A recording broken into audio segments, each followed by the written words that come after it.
Right, so today I want to talk about something that on the surface might not seem like a big deal, but the more you look into it, the more you realise this could actually be one of the clearest signals yet of where the entire financial system is heading. Because recently something quite unusual happened. You had Ripple and Quant, two projects that are often talked about separately, actually appear together on the same stage, in the same conversation, talking about the same future. And that might not sound like much at first, but when you understand what each of these companies is building, and more importantly, who they're building it for, this starts to look less like a coincidence and more like a glimpse into how the next financial system is being structured behind the scenes. If you're new here, my name's Paula. In this video, I'm going to break down what actually happened, what they said, what it really means for XRP, where Quant fits into all of this, and more importantly, how this connects to a much bigger shift that I don't think enough people are talking about. And by the end of this, you should have a much clearer picture of whether XRP really is becoming the backbone of this internet of value, or whether something more complex is unfolding. So let's start with what actually happened.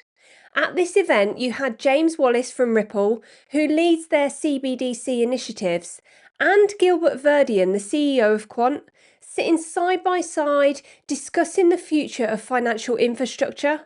Now, that in itself is already interesting because Ripple and Quant are often placed in different categories.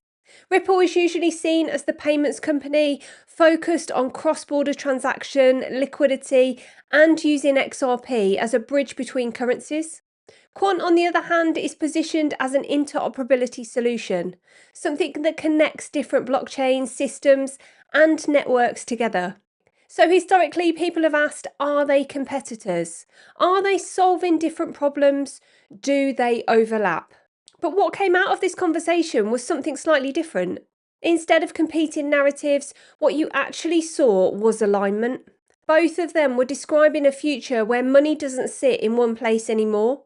It moves freely, instantly, across multiple systems at once. And this is where the idea of the Internet of Value comes in.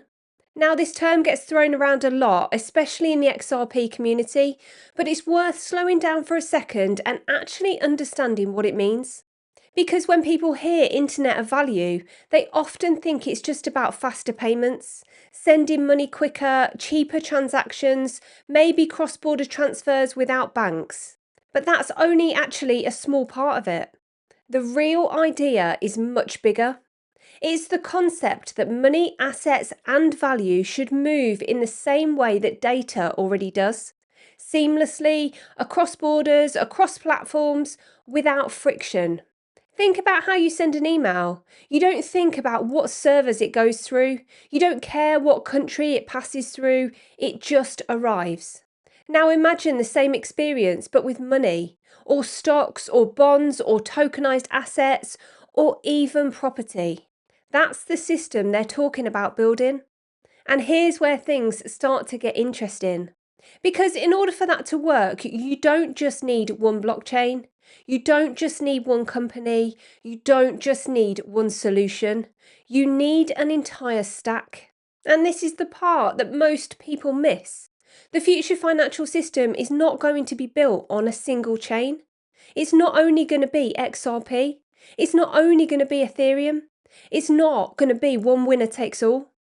Instead, it's going to look much more like the internet itself. Layers. Different pieces doing different jobs. And when you look at it like that, suddenly this Ripple and Quant conversation starts to make a lot more sense. Because what Ripple is building and what Quant is building actually sit in different parts of that stack. Ripple is focused on movement of value, payments, liquidity, settlement, getting money from one place to another efficiently. Quant is focused on connection, interoperability, making sure all of these different systems can actually talk to each other. And when you combine those two ideas, you start to see the outline of something much bigger. So let's talk specifically about XRP, because this is where most of the attention goes. Ripple's vision has always been quite consistent. They want XRP to act as a bridge asset, something that sits in the middle of transactions and allows value to move between different currencies and systems. So instead of going from pounds to dollars through multiple intermediaries, you go from pounds to XRP and then XRP to dollars instantly. That's the basic idea. But what's changed recently is the scale of that vision. Because it's no longer just about banks sending money internationally. Now we're talking about CBDCs, central bank digital currencies, tokenized assets, entire financial systems being rebuilt. And Ripple is positioning XRP as a core part of that. Not necessarily the only part, but a key piece of infrastructure. Something that sits underneath the system, quietly moving value. Now, this is where Quant comes in. Because if you're going to have a world where there are multiple CBDCs, multiple blockchains, multiple banking systems, all operating at the same time, you need to find something that connects them. That's exactly what Quant is trying to do.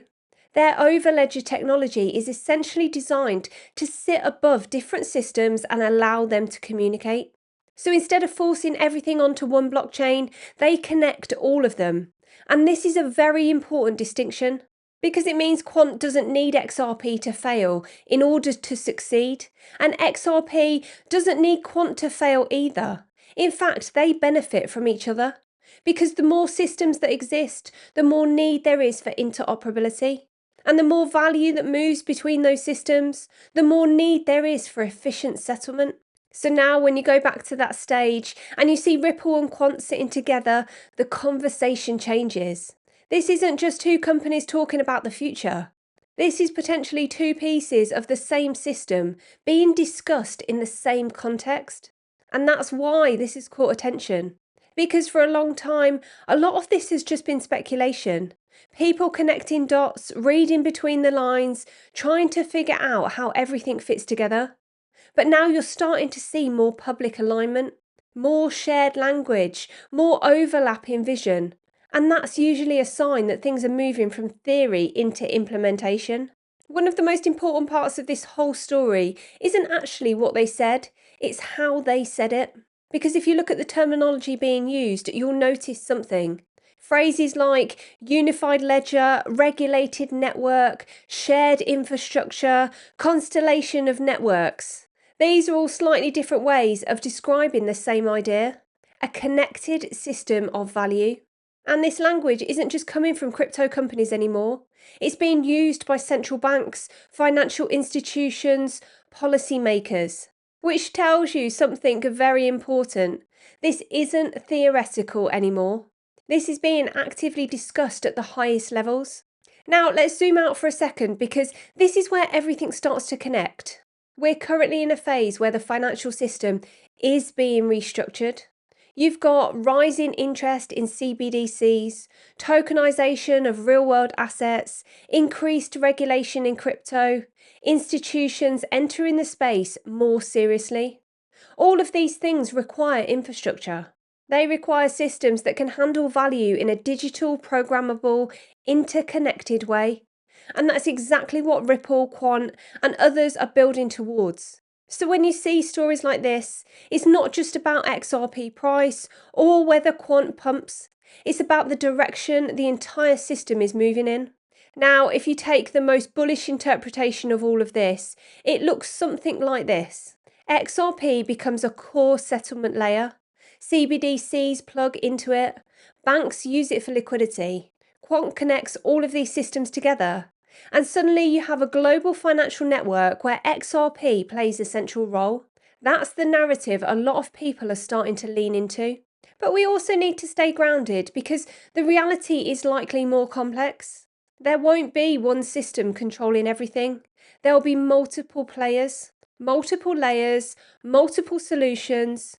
Some public, some private, some controlled by governments, some controlled by companies. And in that environment, XRP can succeed. Quant can still succeed, but they won't be alone. And this is the part things get really interesting, because the real power in this system might not come from the asset itself, but from the connections. Who controls how systems talk to each other? Who controls the flow of value between networks? Who sits at the intersection of all of this? That's where interoperability becomes credibly important. And that's why Quant, Chainlink, and similar projects keep appearing in these conversations. They're not just part of the system, they connect the system. So, what does all of this actually mean for you as somebody who's watching the market? It means we're moving away from a phase where everything moves together, where hype drives everything, where every altcoin pumps at the same time. And we're moving into a phase where the market becomes more selective, where utility matters more, where connections matter more, where infrastructure matters more. And that is a very different type of market. So when you look at this Ripple and Quant story again, it's not just about two companies appearing on stage. It's about what they represent.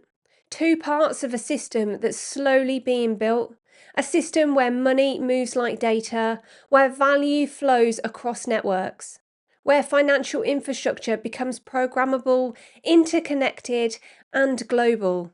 And whether XRP ends up being the centre of that system or just one important piece of it is still something that will play out over time.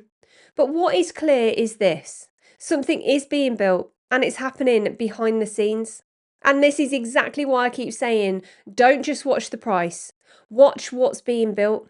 Because by the time it becomes obvious, the opportunity is usually already gone. Now, I'm curious to hear what you think about this. Do you think XRP actually becomes the backbone of this system? Or do you think it's just one piece of a much bigger puzzle? Drop your thoughts in the comments below. And as always, if you want to know the exact strategies we use to make money in the Crypto Wolf Pack in both the bull market and the bear market, we've made a completely free course for you. It's called the Crypto Liftoff course and the link is in the description below. If you enjoyed this video, make sure to like and subscribe. Thank you so much for watching and I'll see you in the next one.